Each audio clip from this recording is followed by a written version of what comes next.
Салам достор, сиздер менен подкаст Поле жана жаңылыктар бөлүгү. Сиздердин агроном Бактыгүл.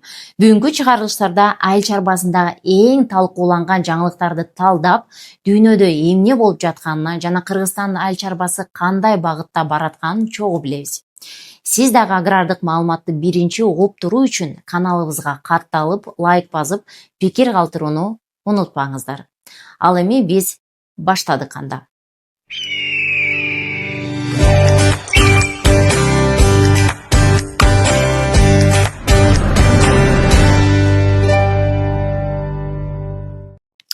Кыргызстан менен Кытайдын ортосунда Бишкек шаарында заманбап лаборатория куруу боюнча макулдашуу түзүлдү. Бул лаборатория азык-түлүк продукцияларын экспортко чейинки анализден өткөрүүгө адистешет. Лабораториянын ачылышы кыргыз продукциясынын сапатын эл аралык стандарттарга жакындатууга жана экспорттун көлөмүн көбөйтүүгө өбөлгө түзөт. Максат Кытай сыяктуу ири базарларга ишенимдүү жана коопсуз продукцияны жеткирүү. Бул лаборатория айыл чарба продукцияларын өзгөчө бал, эт, мөмө-жемиш Кытайга экспорттоонун алдында анализден өткөрүлүп, сапаттуу жана коопсуз экенин тастыктап берет. Бул Кыргызстан үчүн чоң мүмкүнчүлүк, ошондуктан бул кабардан артта калбайлык. Ал эми Индия болсо 2030-жылга чейин пахта экспортун 2 эсе көбөйтүүнү максат кылууда. Бул үчүн алар Акола ыкмасы деп аталган тыгыз отургузуу системасын улуттук деңгээлде кабыл алды. Бүгүнкү күндө Индия дүйнө жүзүндөгү пахта эгилген аянттардын 39%-ын ээлейт. 12 миллион гектардан чоң. Пахта негизинен Махараштра, Гуджарат жана Теленгана штаттарында өстүрүлөт. Экспорт 5 миллион тоннадан ашып, Индия дүйнөлүк рынокто лидерликти сактап турат. Кыргызстан бул темпке жетиш үчүн технология, суугат, сапаттуу препараттар менен камсыз болушу керек. Кыргызстанда пахта өстүргөн фермерлер үчүн дагы бир жакшы жаңылык бул Фигура Ультра препараты. Учурда эң натыйжалуу чечим катары колдонулууда. Бул дефолянт терим алдында жалбыракты түшүрүп, пахтанын сапатын жана тазалыгын жакшыртат. Ошондой эле түшүмдү эртерээк чогултууга шарт түзөт. Догал компаниясынын бул препараты учурда Ташкент, Баткен, Жалал Абад жана Ош облустарындагы көптөгөн пахта өндүрүүчүлөр тарабынан колдонулуп, жогорку натыйжа бергени тастыкталууда. Ал эми кийинки жаңылыктардан пестициддер жөнүндө айта кетсек, Европанын бир катар өлкөлөрүндө, өзгөчө Греция менен Германияда фермерлер чыгымдарын кыскартуу максатында мыйзамсыз пестициддерди жана фунгициддерди колдонуп жатышканы аныкталды. Бул каражаттардын көпчүлүгү евро биримдик тарабынан расмий түрдө тыюу салынган, бирок базарларда ачык эле сатылып жатканы боюнча иликтөөлөр башталды. Аталган каражаттардын айрымдары адамдын ден соолугуна жана топурак суунун экосистемасын түздөн түз зыян келтириши мүмкүн.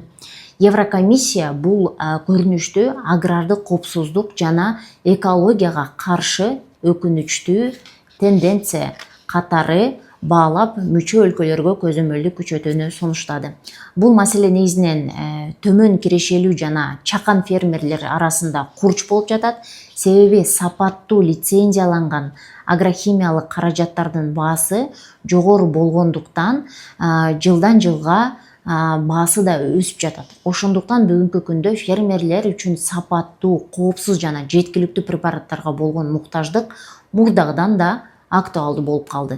Эмне үчүн билип туруп уруксаты жок препараттарды колдонуп жатышат? Сиз да оюңузду комментарийге жазып жана видеого лайк басып, комментарий калтырып кетсеңиздер болот.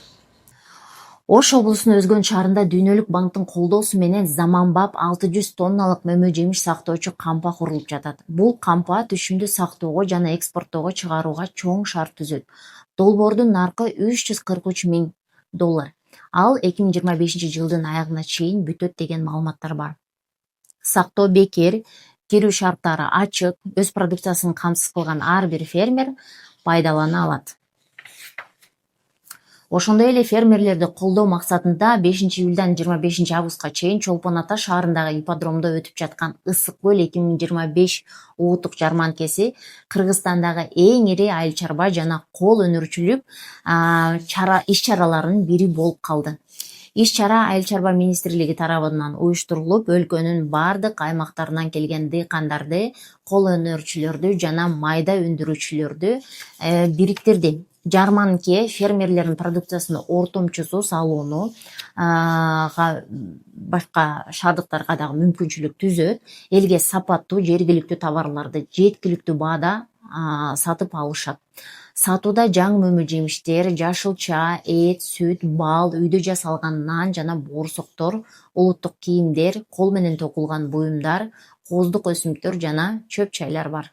Ошондой эле келгендер үчүн мастер-класстар, улуттук тамактардын дегустациясы жана туруктуу дыйканчылык боюнча практикалык кеңештер уюштурулган.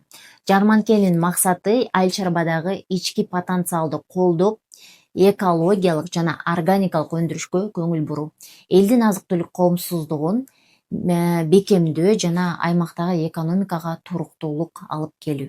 Мындан түшкөн кирешенин бир бөлүгү Чолпон Ата ипподромун жаңылоого жана ат чарбасын өнүктүрүүгө жумшалат. Бул болсо өлкөнүн маданий жана экономикалык мурасына салым кошот деген үмүттөбүз. Келгиле тарыхка кайрылалык. 2021 жылдын апрелинде жана 2022 жылдын сентябрында Кыргызстан менен Тажикстан ортосунда кыска, бирок оор куралдуу жаңжалдар орун алган. Бул Борбор Азия өлкөлөрүндө эгемендик алгандан кийин болуп жаткан эң чоң кагылышуу. Бирок Садыр Жапаровдун Душанбе шаарында жылуу кабыл алынышы эки өлкө ортосундагы эң чоң учурлар артта калганын көрсөтүп турат. 8-9 июль күндөрү Садыр Жапаров Тажикстандын президенти Эмомали Рахмондун чакыруусу менен Душанбеге мамлекеттик сапар менен барды. Сүйлөшүүлөрдүн негизги темалары чек аранын делимитациясы, суу энергетикалык ресурстарга жана соода жана айыл чарба кызматташтыгы болду. Бул сапардын алкагында Кыргызстандын айыл чарба продукцияларын коңшу өлкөгө экспорттоо маселеси да козголду. Ошондой эле Догол компаниясы биопестицидтерди жана инновациялык азыктарды Тажикстан рыногуна алып кирүү боюнча алдын ала сүйлөшүүлөр өткөрүп, меморандумга кол коюп алмашып келдик. Бул биз үчүн жөн гана соода эмес, ал эл аралык агро кызматташтыктын бир бөлүгү болуп эсептелди. Бизден тышкары дагы башка ишканалар дагы барып өздөрүнүн продукциясын көрсөтүп келишти. Достор, эми Кыргызстандагы жаңы мүмкүнчүлүк өлкөнүн аймагында 614 000 гектардан ашуун төмөн түшүмдүү жерлер аныкталды. Айыл чарба министрлиги 243 токтомдун негизинде ошол аз продуктивдүү жерлерди өздөштүрүүгө чакырууда. Министрликтин маалыматына ылайык, бул жакшы киреше табууга жана өлкөбүздү жашыл аймакка айлантууга чоң мүмкүнчүлүк. Бул жерлер мурда негизинен жайыт катары колдонулуп келген, бирок алардын көпчүлүгүндө суу жетишсиз. Азыр заманбап агрардык технологияларды колдонуу менен кургак жана кайрак жерлерге чыдамкай мисте, бадам, жаңгак сыяктуу мөмө жемиштерди өстүрүүгө мүмкүнчүлүк бар.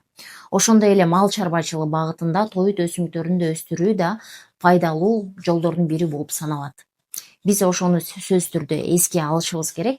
Мындай жерлерди өздөштүрүүгө кызыккандар үчүн мамлекет тарабынан комплекстүү колдоо көрсөтүлөт экен. Ал кандай десеңиздер, тамчылатып сугаруу системаларын орнотууда, жеңилдетилген кредиттерди беришет экен, адистешкен агрономдордун консультацияларын алуу болот, сапаттуу үрүн жана көчөт тандоого да жардам көрсөтүүлөр болот. Аймактык айыл чарба бөлүмдөрү аркылуу кошумча колдоо алуу дагы бир жардам болуп көрсөтүлөт. Учурда бул мүмкүнчүлүктү пайдаланып ишке киришкендер бар. Эгерде бул маалымат сиз үчүн да пайдалуу болгон болсо, анда аракет кылыңыздар. Мүмкүнчүлүктү колдон чыгарбаңыздар. Бул эми 600 000 гектар, бул дагы абдан эле чоң аянт деп биз белгилейбиз. Ушун менен биздин жаңылыктар бөлүгүбүз аягына келип жетти. Биздер менен болуп, биз менен жаңылыктарды укканыңыздар үчүн терең ыраазычылык билдиребиз. Биздин башка чыгарылыштарды да көрүп, лайк басып, комментарий калтырганды унутпаңыздар. Сиздер менен агроном Бактыгүл болду. Кийинки чыгарылыштарга көрүшкөнчө сак саламатта туруңуздар.